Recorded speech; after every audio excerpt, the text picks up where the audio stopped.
खाना आप लोगों के साथ।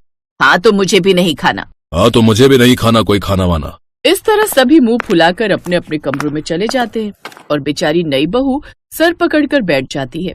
2 घंटे तक रसोई में खड़े रहकर सबके लिए इतनी मेहनत से खाना बनाया। सोचा था सब लोग मेरी तारीफ करेंगे, लेकिन यहाँ तो सब मुंह फुलाकर चले गए।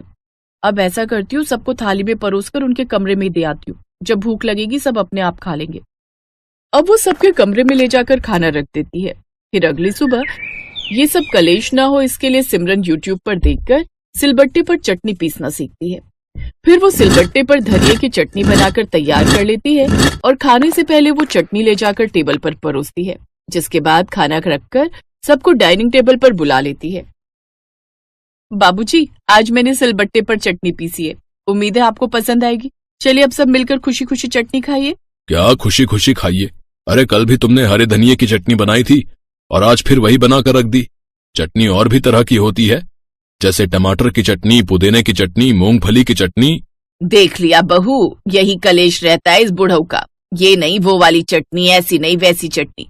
बड़ा मुश्किल है इस बुढ़ऊ को खुश करना। इसका नाम भले ही शरीफ राम है, लेकिन हरकतें इनकी बिल्कुल भी शरीफों वाली नहीं है। इसी तरह ससुर की सुई जाकर चटनी पर अटक जाती है और वो भी रोज अलग अलग चटनी पर जाकर। बहू को समझ नहीं आ रहा था कि अब वो क्या करे, लेकिन फिर भी सिमरन बेचारी रोज यूट्यूब पर सोते जागते नई नई तरह की चटनी देखती रहती। अब वो हर रोज नई नई तरह की चटनी सिलबट्टे पर पीसकर अपने ससुर को बना कर देती। ऐसे ही कुछ महीने बीत गए।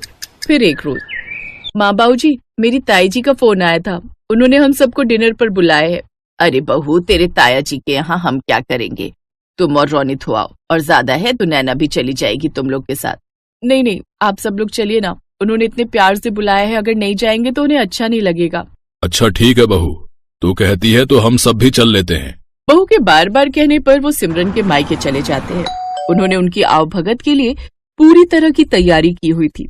कई तरह के नाश्ते, ठंडे चाय, समोसे और तरह तरह के खाने में पकवान और मीठे में भी कई तरह की डिश थी, लेकिन शरीफ राम की तो अभी भी भंवरे चढ़ी हुई थी। क्या हुआ भाई साहब, आप खुश नजर नहीं आ रहे? आपको खाना पसंद नहीं आया क्या? वो बात नहीं, दरअसल भोजन तब तक पूरा नहीं होता जब तक भोजन के साथ सलाद, रायता और चटनी ना हो। लेकिन भाई साहब, रायता, सलाद, अचार सब रखा तो है आपके सामने। हाँ, लेकिन चटनी कहाँ है? उसके बिना तो हमें भोजन में बिल्कुल भी मजा नहीं आया। ये सुनकर ताई जी का सर शर्म से झुक जाता है। घर आए हुए मेहमान से ऐसी बात सुनना किसी के लिए भी शर्मिंदगी की बात तो होती ही है। आज तक सिमरन अपने ससुर की सब बातें चुपचाप बर्दाश्त कर रही थी, लेकिन अब नहीं। घर आकर वो अपनी सास से, माँ जी, आज तक बाबूजी ने कभी मेरे खाने की तारीफ नहीं की, लेकिन फिर